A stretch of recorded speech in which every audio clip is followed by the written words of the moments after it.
En el mes de junio estamos empezando una serie que se llama Humildad en un mundo de orgullo. Humildad en un mundo de orgullo.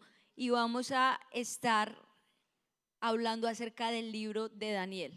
Hay series que hacemos a veces y donde tomamos un libro y lo leemos y lo estudiamos. Así que durante este mes vamos a estar estudiando el libro de Daniel. Así que si tú también quieres estudiarlo y leerlo en el mes de junio, para que lo puedas entender un poco más, sería excelente.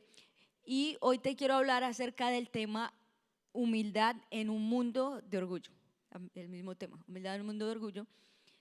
Y bueno, les quiero empezar con una historia que no es ficción, pero bueno, un cazador que antes del invierno, él dijo, bueno, ya viene el invierno y me tengo que hacer mi abrigo.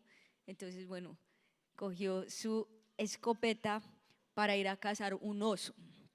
Entonces cuando llegó, vio el oso, lo apuntó, el oso le dijo, espera, ¿qué vas a hacer? Y él dijo, no, es que yo tengo mucho frío, te tengo que matar. Él dijo, pero espera porque yo también tengo mucha hambre. ¿Será que podemos aquí como negociar o hacer algo? Y bueno, como que el cazador se quedó ahí pensando como, ay, bueno, tal vez sí. Y bajó la guardia y en esas el oso ya se encontraba atrapado en el oso y el oso listo para comérselo. ¿Y qué significa esto? Que el oso tipifica el enemigo, el cazador nosotros, y que con el diablo no podemos jugar. Con las cosas de este mundo no podemos negociar, sino que tenemos que ser firmes. Diga conmigo, firmes. Y el profeta Daniel, o el libro de Daniel, nos habla de esto, de cómo Daniel se mantuvo firme, no negoció con el enemigo o las cosas de este mundo, sino que se mantuvo firme cuando estaba en un mundo de orgullo. Y el libro de Daniel es muy interesante porque ustedes saben que está el Pentateuco, que es el libro de los 5 libros de Moisés, y también después vienen también los profetas, libros de historia, después vienen los profetas, y Daniel es uno de los profetas mayores. Hay profetas mayores, hay profetas menores, no es porque sean unos más importantes que el otro, sino por lo largo que son los libros. Entonces el libro de Daniel es un poquito más medio extenso, tiene 12 capítulos y los primeros 6 capítulos nos hablan de historia, de la historia de Daniel. En el capítulo 6, que es la historia más famosa de Daniel, es Daniel en el foso de los leones. Si la han escuchado, está en el capítulo 6, que es buenísimo. Y ya el capítulo 7 al capítulo 12 es profético. Daniel es un profeta, entonces es profético. Y muchas de las profecías, de las cosas que estamos viendo hoy en día, de las guerras, de Israel, de todo lo que está sucediendo, el profeta Daniel lo está profetizando, y aún muchas de estos de los tiempos del fin están ahí en Daniel. Entonces es muy interesante. Hoy vamos a estar hablando acerca del capítulo 1. El capítulo 1 es muy interesante porque el profeta Jeremías ya había profetizado lo que iba a suceder al pueblo de Israel. Dice, si ustedes no obedecen, si ustedes no cumplen, ustedes no están obedeciendo la ley de Dios, entonces van a ser conquistados por Babilonia y van a estar en cautiverio por 70 años. Ellos ya sabían que eso iba a suceder y fue lo que sucedió. Y cuando Daniel era muy jovencito, se cree que tenía aproximadamente 16 años, fue cuando vino el rey Nabucodonosor. Miren, los que están por tener hijos, y Señor, dame un nombre en la iglesia. Ahí, Nabucodonosor. ¿Y cómo le dirías el diminutivo? Nabucodonorcito, algo así, no sé. Pero bueno, el rey Nabucodonosor vino y los conquistó por 70 años. Y Babilonia, que era el imperio de ese tiempo, Babilonia es lo que es hoy en día Irak. Es lo que es hoy en día Irak, era la potencia de ese mundo, de ese momento en el mundo, y ellos fueron muy estratégicos. Entonces llegaron, pero ellos dijeron, vamos a tomar a ciertos jóvenes judíos y les vamos a enseñar nuestras costumbres, les vamos a enseñar nuestra literatura para que también ellos puedan servir acá en el Palacio Real. Y eso fue lo que le sucedió a Daniel y a sus 3 amigos. Y si tú pues tienes ahí tu Biblia, vas a ir a Daniel 1, el versículo 4 y 5, que dice, esto le dice el rey al jefe de ese momento, dice: selecciona solo a jóvenes sanos, fuertes y bien parecidos, como los jóvenes de Mission Orlando.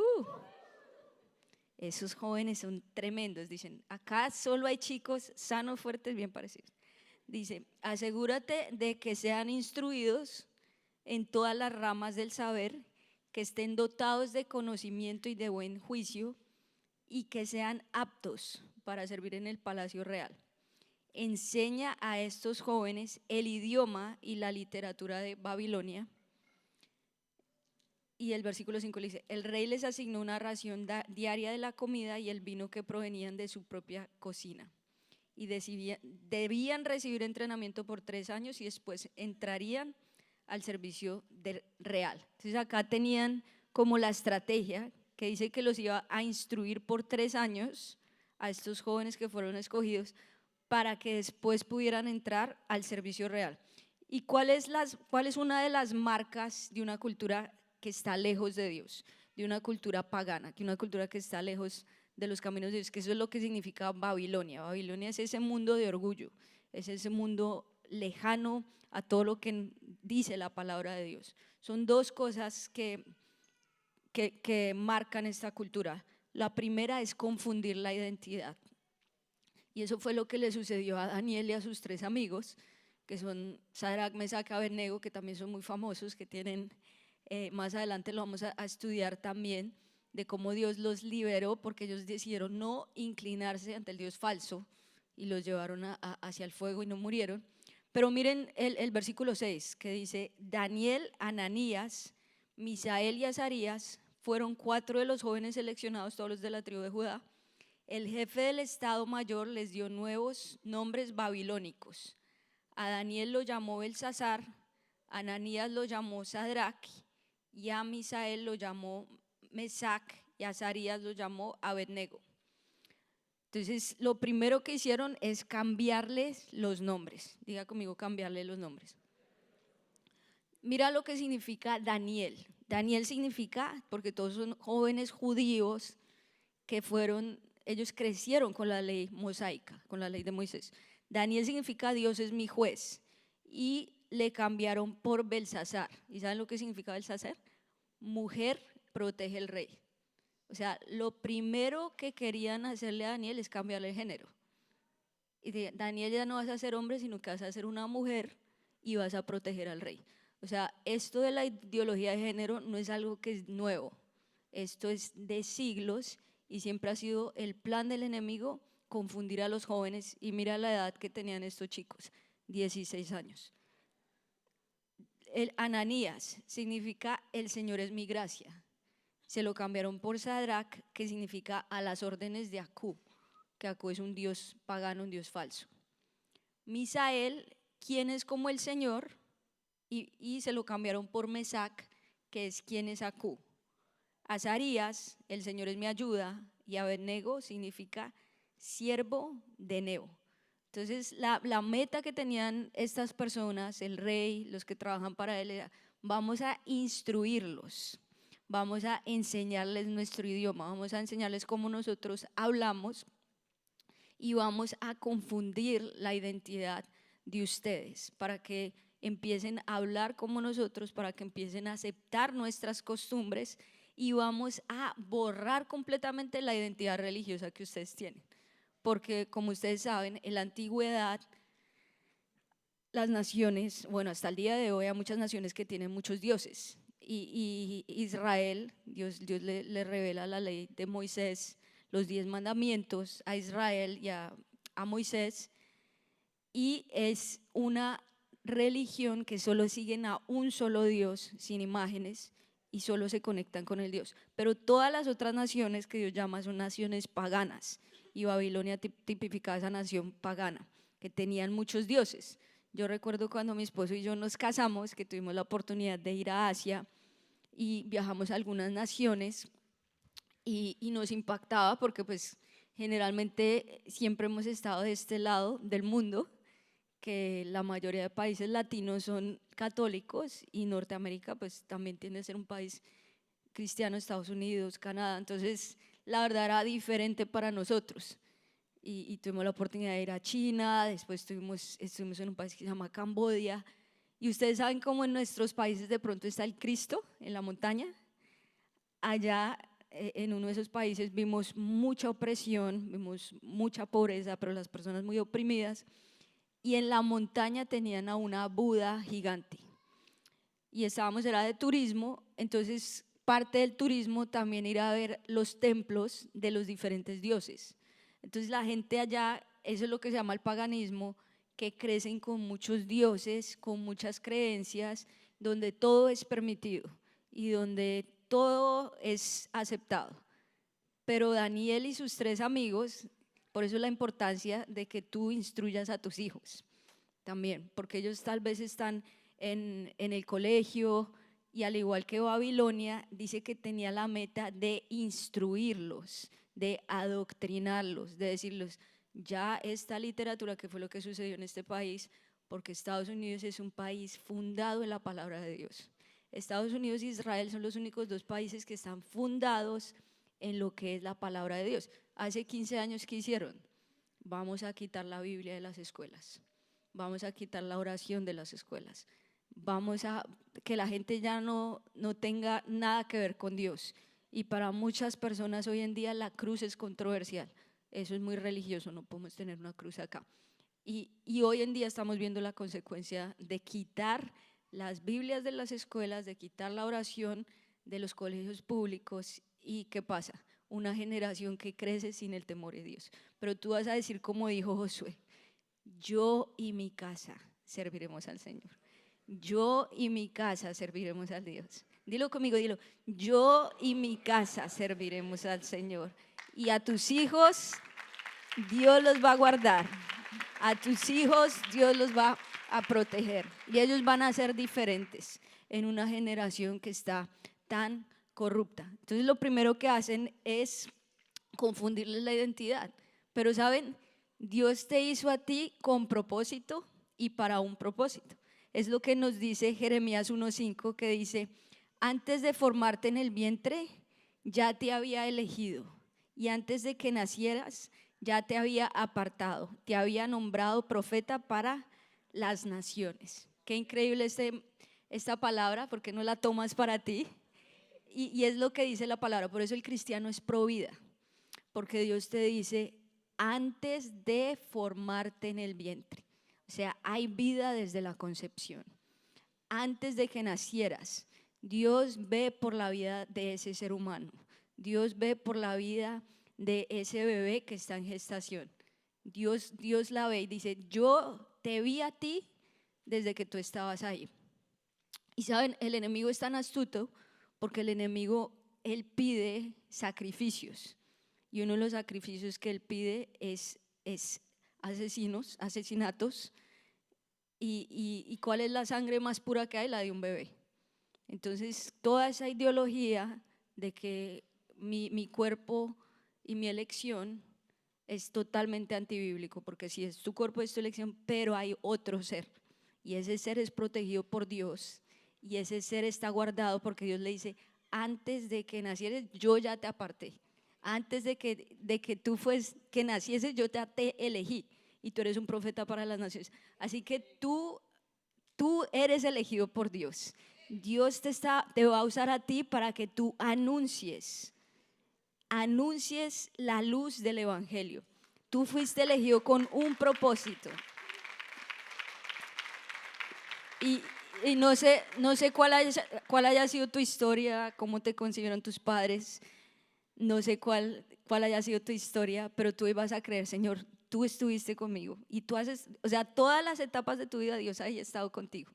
Y algo que nosotros también acá decimos en la iglesia es descubre la misión de Dios para ti, porque sabemos que tú estás acá en la tierra para hacer cosas muy, muy grandes para Dios y por eso acá en la iglesia tenemos también descubre tu misión, hoy el paso 1, que tú puedes también aún ver cómo funciona la iglesia decidir si esta es la iglesia para ti. Paso 2, también tú puedes hacer un test de dones espirituales, que es el próximo domingo, y ver cómo tú puedes poner al servicio de Dios tus dones y tus talentos. Lo otro que también busca esta cultura de pagana, esta cultura de orgullo, es poner en juego nuestros estándares o nuestros principios.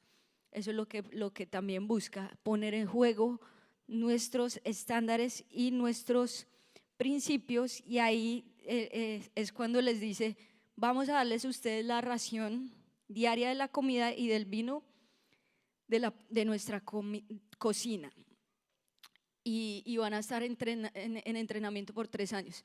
Como ustedes saben, la ley judía, ellos tienen su propia dieta, ¿sí? Que es la dieta kosher, y ellos se les permite algunos alimentos comer y a otros no. Entonces ahí ellos dicen, bueno, ustedes ahora que van a estar al servicio del rey, imagínense la posición en la que está Daniel y sus amigos, van a estar al servicio del rey, y este es el entrenamiento que el rey exige por 3 años. Ustedes van a empezar a comer de esta comida, se tienen que olvidar de la dieta que ya llevan, y después de 3 años van a ser presentados ante el rey. Pero ¿qué hizo ahí Daniel y sus amigos? Ellos dijeron, bueno, nosotros vamos a hacer algo diferente, no vamos a permitir esta comida, sino que ahí es donde ellos dicen, bueno, queremos por 10 años que se nos prueben, 10 días que se nos prueben comiendo frutas y vegetales. O sea, ellos decidieron hacer algo diferente. Y es muy importante que tú digas, Señor, quiero entender cuáles son los principios de la palabra de Dios, porque si tú entiendes los principios, tú vas a poder decirle no a la tentación cuando vengan. Saben, nosotros también hace un par de años tuvimos la oportunidad de ir al arca, que es una réplica del arca de Noé en Kentucky, está buenísima.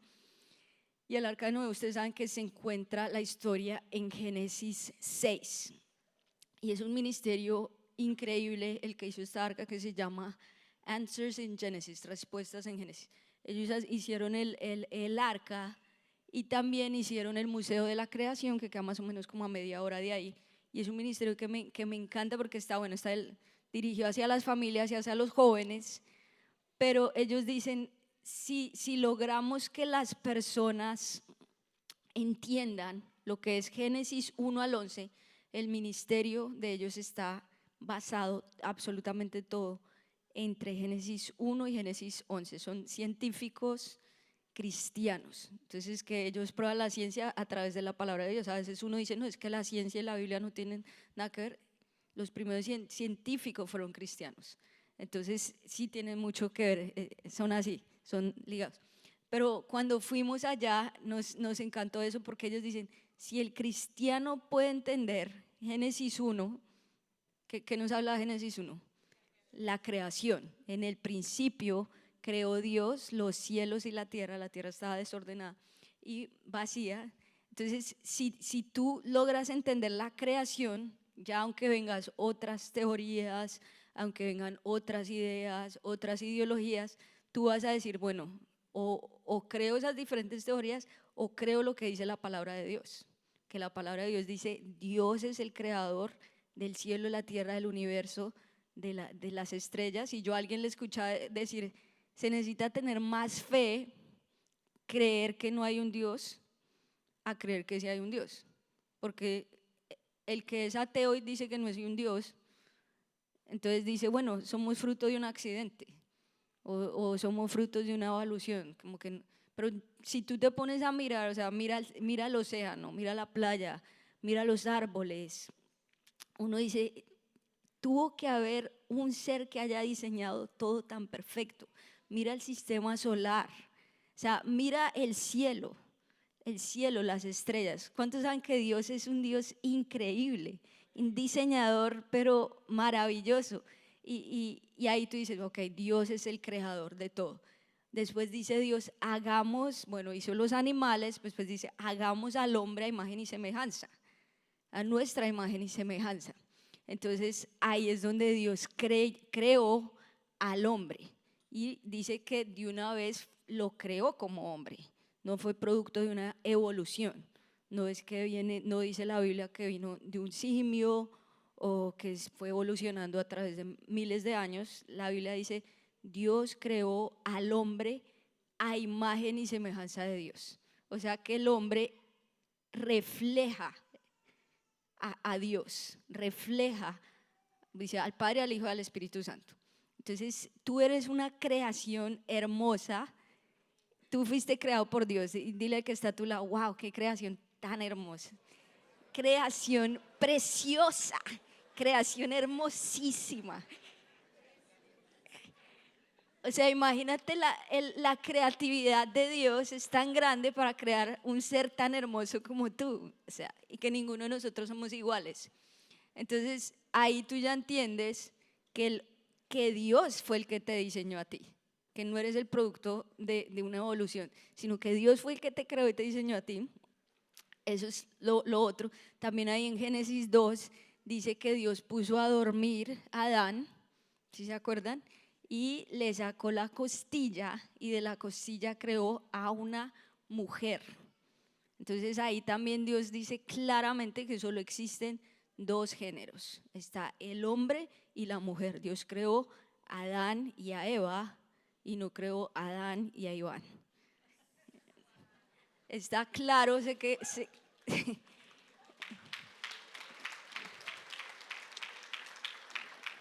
Entonces todo esto está en la palabra de Dios y sé que para algunos el evangelio es controversial, la cruz es controversial, pero tenemos que hablar lo que dice la palabra de Dios. Génesis 2 te habla de eso. Ya después viene la caída del hombre, que ahí es donde Dios se arrepiente de haber creado al hombre. ¿Y por qué se arrepintió Dios de haber creado al hombre? Porque se volvieron completamente paganos. Se olvidaron de que Dios era su creador y todo era permitido. Absolutamente todo era permitido. Muchos dioses, nada está bien y nada está mal, sino que tú tienes tu propia verdad y la verdad es relevante a lo que tú quieras. Y sé que cada vez el mundo se va a poner peor porque yo escucho gente, no, es que yo me siento como un gato, entonces quiero ser gato y tengo 7 vidas. Bueno, esa es mi verdad, lo que yo quiero hacer. Bueno, te felicito, pero la verdad de Dios dice esto. Entonces cada vez se va a hacer peor. Cada vez dice que la maldad va a empeorar, pero la promesa de Dios es que donde abundó el pecado, sobreabundará la gracia. Donde abundó el pecado, sobreabundará la gracia. Y yo creo que estamos en una época como la época de Noé. Dice, casi todos estaban perdidos. Todos, todo era permitido. Tú podías tener 3 mujeres contigo, con hombres, con todo el mundo. Dice que era una nación tan pagana que Dios se arrepintió de haber creado el hombre, pero dice, pero Noé halló gracia. O sea, solo Noé y su familia hallaron gracia delante de Dios. Solo una familia de todas, y por eso Dios envió el diluvio y destruyó la tierra. Y lo más lindo que fue que la promesa de Dios fue el arco iris después de Noé. ¿Y el arco iris qué significa? Nunca más voy a destruir la tierra con un diluvio y nunca más voy a destruir al hombre con un diluvio. Pero hoy en día han tomado esto para hacer otra cosa, para celebrar el orgullo, pero nosotros no celebramos el orgullo, sino celebramos la humildad, porque es una virtud que Dios le dio al cristiano, que es decir, Señor, vivo es a los pies de Cristo. Y ahí es donde yo quiero ir. Dale un fuerte aplauso al Señor.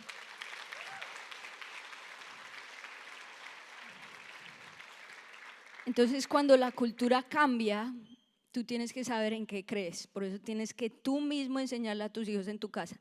Esta es la creación. Así Dios creó al hombre, así. Tú no eres una niña, tú eres un niño. Tú no eres un niño, tú eres una niña.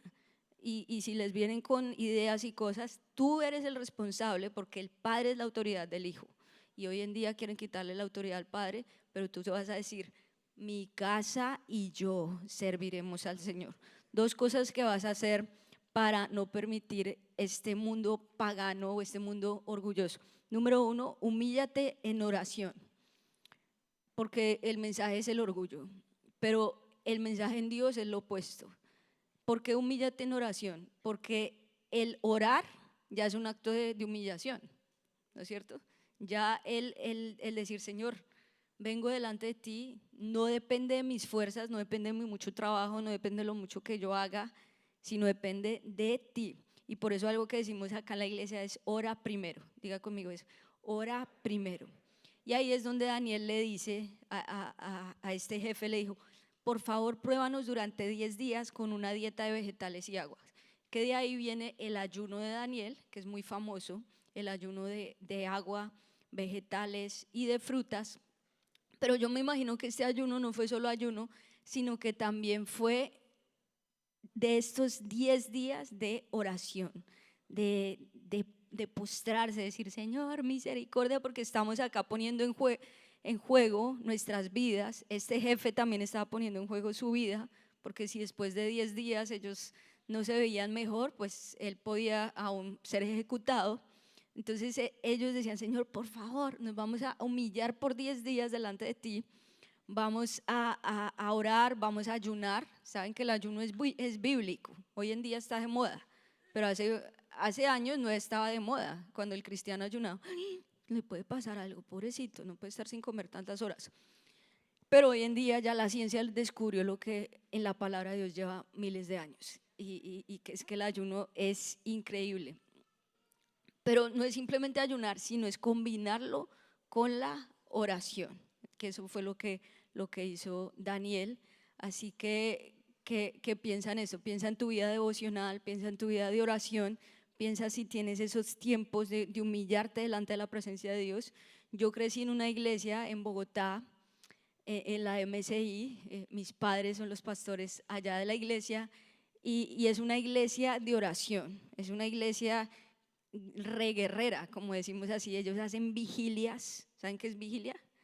Toda una noche de oración, y muchas veces yo crecí ahí, obviamente amanecía ahí dormida en las sillas, y cuando era bien jovencita allá hacen oración todos los días a las 5 de la mañana por épocas, todos los días a las 5 de la mañana, y nosotros sí, y, y mi mamá con mis hermanas nos llevaba bien temprano y nosotros todas dormidas. Pero bueno, íbamos, y de pronto acá nosotros lo hacemos de 1 hora, allá eran de 3 horas, o sea, 3 horas orando. Y yo le escuchaba a un pastor, ustedes sí conocen personas que dicen que 3 horas en oración son como 5 minutos, ¿se han escuchado eso? Y ese pastor decía, para mí 3 horas son como 3 horas. Para, bueno, algo así.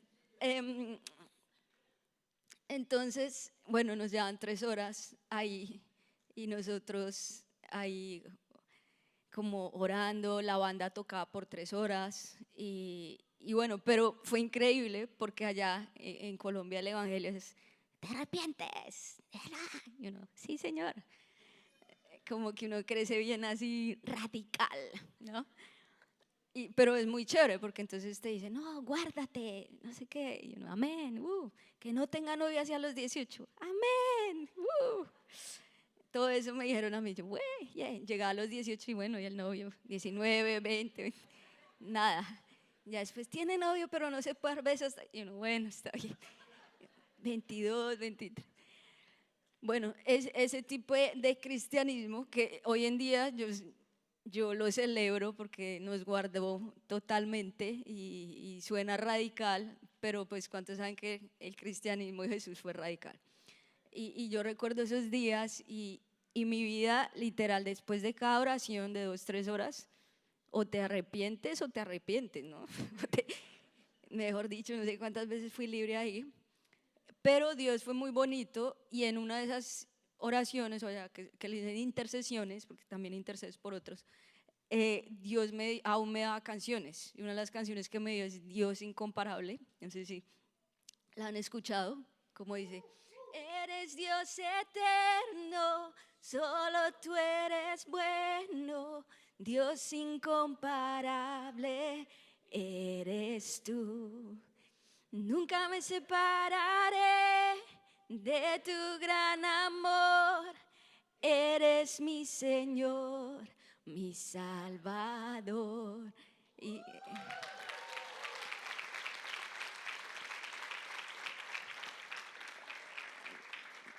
como que ese coro me nació en una oración a las 5 de la mañana.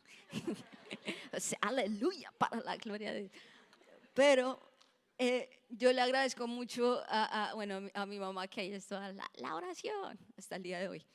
Y, y, y nos cambió la vida a nosotros por crecer en ese tipo de cristianismo súper radical de la oración. Pero acá también en Estados Unidos uno a veces tiene la vida muy ocupada muy rápido, y si tienes hijos pues aún más.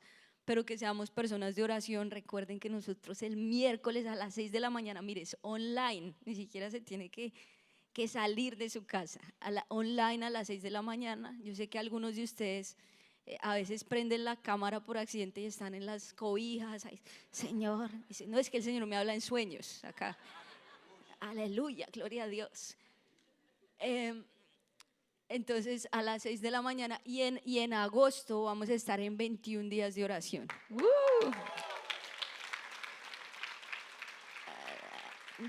Después del verano, 21 días de oración. Y el ayuno es opcional en agosto, pero si quieres hacer un ayuno, ahí están todas las opciones de ayuno: ayuno del alma, ayuno de comida, de ciertas cosas, ayuno de chocolate. Alguna gente hace ayuno de chocolate, de redes, de algo que tú le quieras entregar al Señor. También lo puedes hacer durante esos 21 días. Pero la oración tiene poder. Diga conmigo, la oración tiene poder. Y el humillarte en oración tiene poder, es lo que mueve la mano de Dios. Segunda de Crónicas 7:14, que nos dice: si mi pueblo que lleva mi nombre se humilla y ora y me busca y abandona su mala conducta, yo lo escucharé desde el cielo, perdonaré su pecado, restauraré su tierra. Eso es lo que sucede cuando nos humillamos en oración. Entonces dile, ¿cómo me puedo humillar en oración? Saben, hace un par de años también adquirí el hábito aún de orar algunos minutos de rodillas en mi tiempo devocional, porque ese es un acto de humildad, que tú le estás diciendo: Señor, me humillo delante de ti, soy un pecador, me arrepiento de mis pecados y lávame con tu sangre y hazme limpio, hazme nuevo, y me rindo completamente a ti. Adóralo. Y también proclama esta promesa: si mi pueblo, por el cual es invocado mi nombre, se humilla y ora. Miren, diga conmigo, se humilla y ora, y se arrepiente de sus pecados. Dice la promesa: yo iré desde los cielos, perdonaré su pecado, sanaré su tierra. Entonces vamos a orar, a humillarnos y vamos a pedir misericordia aún por los pecados que no hayamos cometido nosotros. ¿Y cuántos saben que esta nación necesita mucha oración? ¿Cuántos saben que esta ciudad necesita mucha oración? Pero tú dices: no, pero si no son mis pecados, yo no importa. Vamos a hacer lo que dice la palabra de Dios. Vamos a orar, vamos a ayunar, vamos a interceder y vamos a pedir misericordia. Y lo segundo, decide no contaminarte. Decide no contaminarte. Y eso fue lo que hizo Daniel. Dice el versículo 8: sin embargo, Daniel estaba decidido a no contaminarse. Diga conmigo eso: estaba decidido a no contaminarse con la comida y el vino dados por el rey. Le pidió permiso al jefe del Estado Mayor para no comer esos alimentos inaceptables. Y Daniel es un profeta y un hombre de Dios increíble. Fue llevado muy jovencito allá. Él vivió por 3 imperios y siempre se mantuvo firme en sus convicciones, firme en sus estándares. Y aún desde los 16 años dice que él decidió no contaminarse. Diga conmigo eso: él decidió no contaminarse.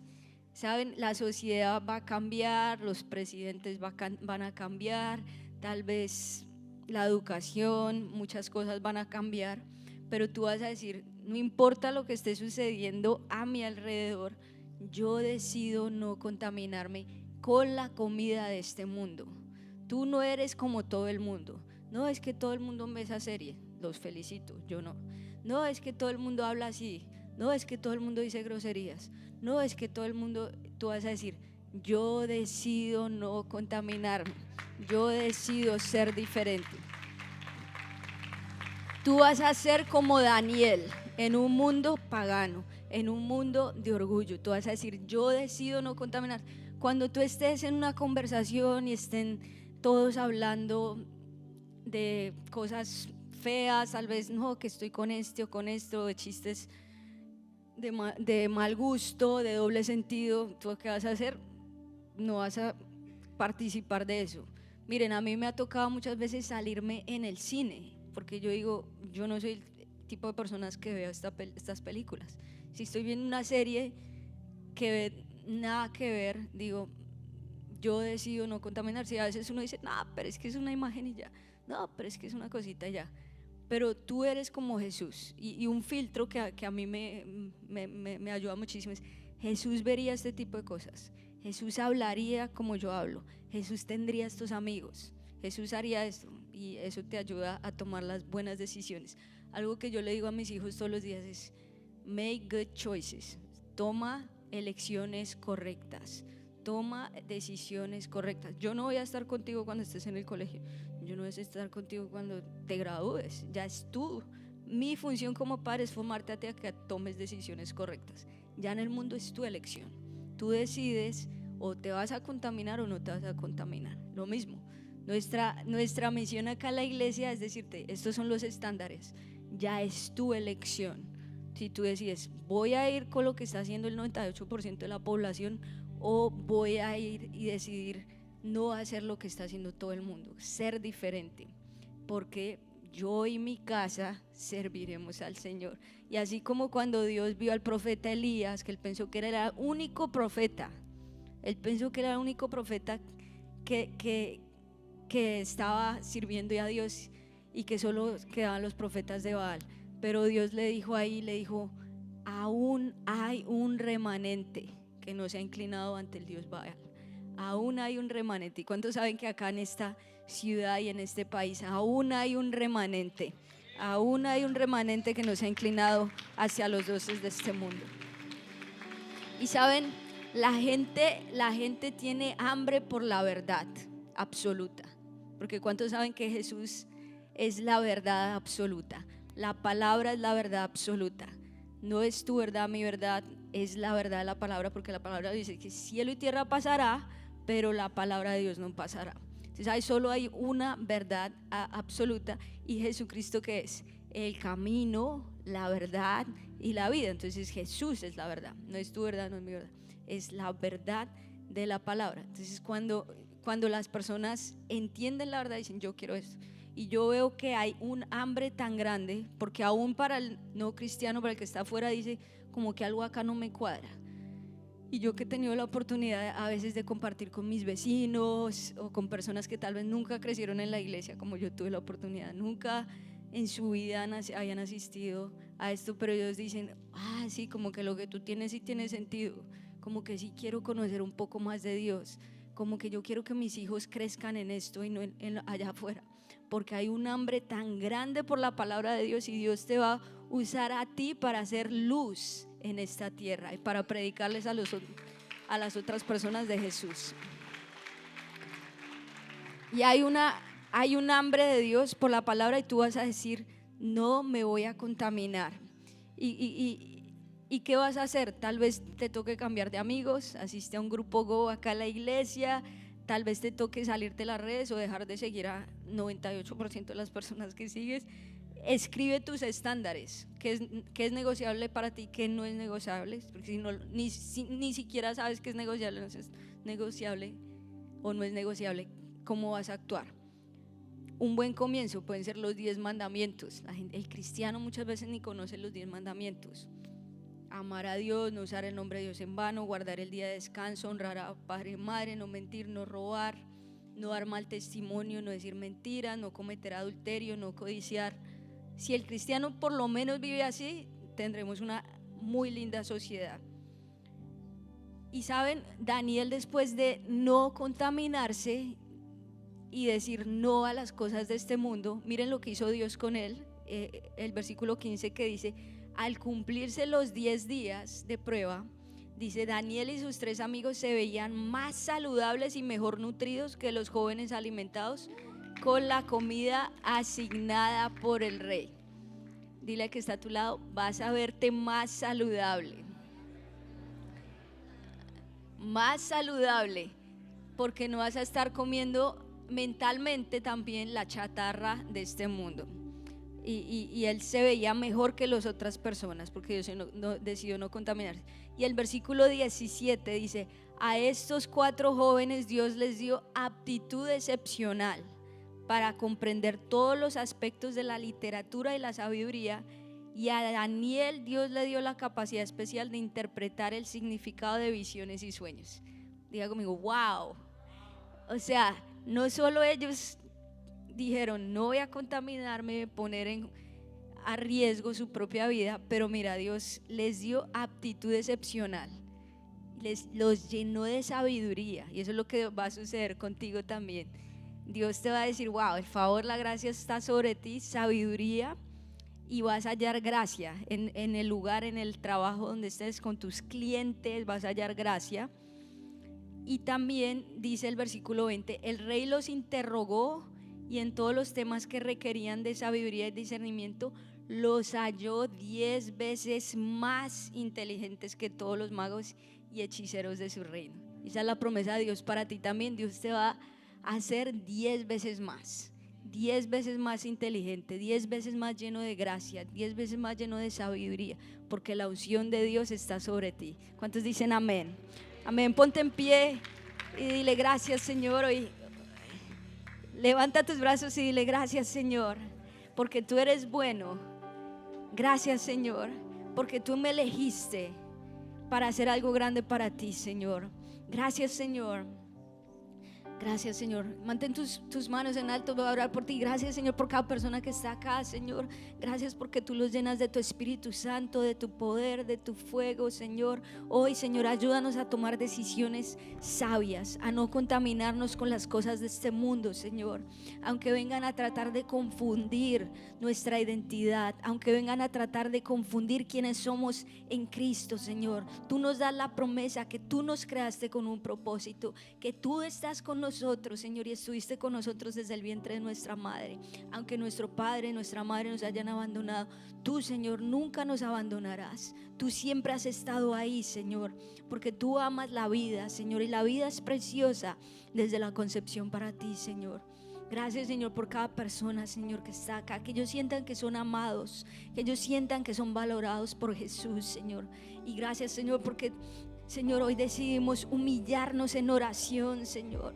Humillarnos, Señor, saber que no depende de nuestras fuerzas, que no depende de nuestro mucho trabajo, de nuestra capacidad, Señor, sino que decidamos, Señor, humillarnos en oración, Señor, apartarnos de las cosas de este mundo, Señor, y llenarnos de lo tuyo, Señor, llenarnos de tu palabra, llenarnos de la adoración, llenarnos de oración, Señor.